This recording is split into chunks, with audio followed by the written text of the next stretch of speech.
Here's another doozy. I have these toilet caps that are sitting on the toilet, and right up on top of the toilet, I have secure cap toilet bowl caps that you put on the threads and you screw down and it looks really nice. There's a little bit of water that's kind of leaking down here, and so I was just kind of curious as to what was going on and decided to touch this. And somebody decided to just fill a cap totally full of caulking and put it over top of a nut as a solution to installing these toilet hardware caps. And so obviously completely not correct, monkey business to say the least. And so I guess I'll show you guys how to do these as well. All right, so you just literally just take this nut off. I mean, it's the easiest thing in the world. Put this guy down there, put this nut back on to the toilet base. One of the things that happened in this particular case, and I think this is why they were reluctant to do this, is because they cut it with a grinder in between the middle of the threads. So rather than cutting this thing in the gaps that are actually allowed to you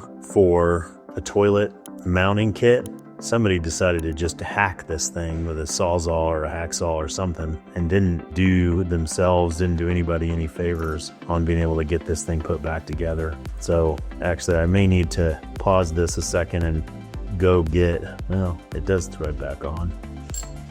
It's just particular. So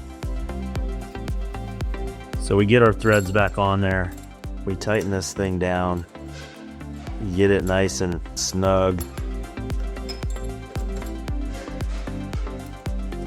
Once I got it past the spot where they did the grinding, it becomes fairly easy to thread.